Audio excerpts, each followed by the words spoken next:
São dois governos extremamente impopulares, são dois governos que vivem incertezas e que precisam realmente um do outro nesse sentido para demonstrar que a população precisa deles para defender um do outro. Então, nesse sentido, foi que o Netanyahu provocou essa ação do Irã. Netanyahu fez isso conscientemente no dia 1º de abril, quando ordenou aquele ataque ao consulado iraniano em Damasco, onde estava ali a cúpula do corpo da Guarda Revolucionária Iraniana de ligação com o Hezbollah na Síria.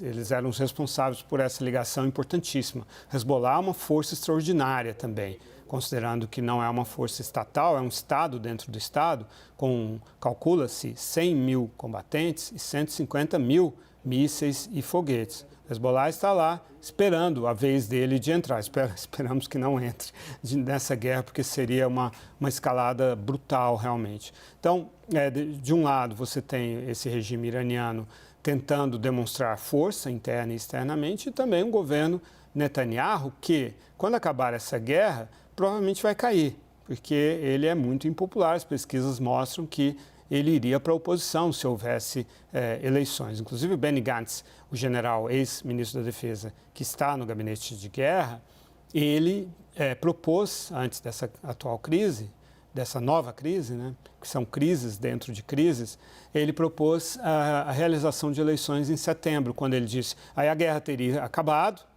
e a gente faz uma eleição e o povo israelense decide. Mas não é isso que o Netanyahu quer. Ele quer estender essa guerra o máximo possível, se possível até a eleição americana. Aí ele espera que o Donald Trump se eleja, ele é muito próximo do Donald Trump.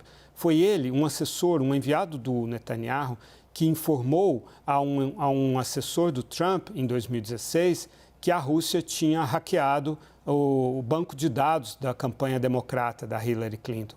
Para você ter uma ideia da proximidade do Netanyahu em relação a Vladimir Putin, e aqui está respondido qual seria a atitude da Rússia em relação a essa crise, nenhuma, porque recebe os drones e mísseis e foguetes do Irã, e, por outro lado, o Putin tem uma relação muito boa com o Netanyahu, e o Netanyahu uma relação muito boa com o Trump.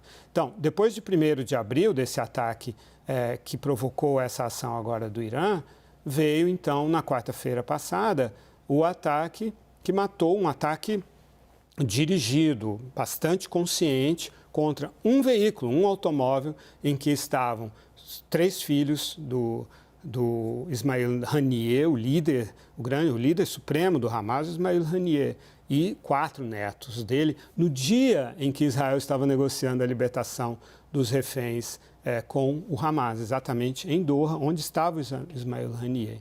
Então, por aí você vê clara a intenção do Netanyahu de levar adiante esse conflito, esticar esse conflito ao máximo possível. E aí, realmente, ele é um político muito ousado, porque essa questão dos reféns é a questão mais sensível para Israel hoje. Claro, seria em qualquer país, imagine, 100 pessoas, 130 pessoas, um cativeiro do Hamas, crianças, mulheres, velhos, pessoas doentes. Mas o que, inclusive, levou o Netanyahu a autorizar esse ataque contra os filhos e netos do Haniyeh foi aparentemente, porque a sequência foi essa, foi logo depois de sair a informação de que o Hamas não tinha condições de entregar os nomes de 40 mulheres, idosos e doentes vivos.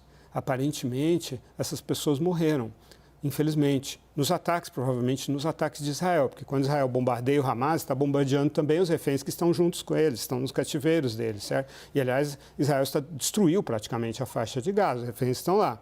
Então, quando o Netanyahu entendeu isso, só que o Hamas não diz isso explicitamente, porque essa é a grande carta da manga do Hamas, para tentar negociar uma trégua com Israel, eles desejam um cessar-fogo permanente. Veja a complexidade desse xadrez, Pedro.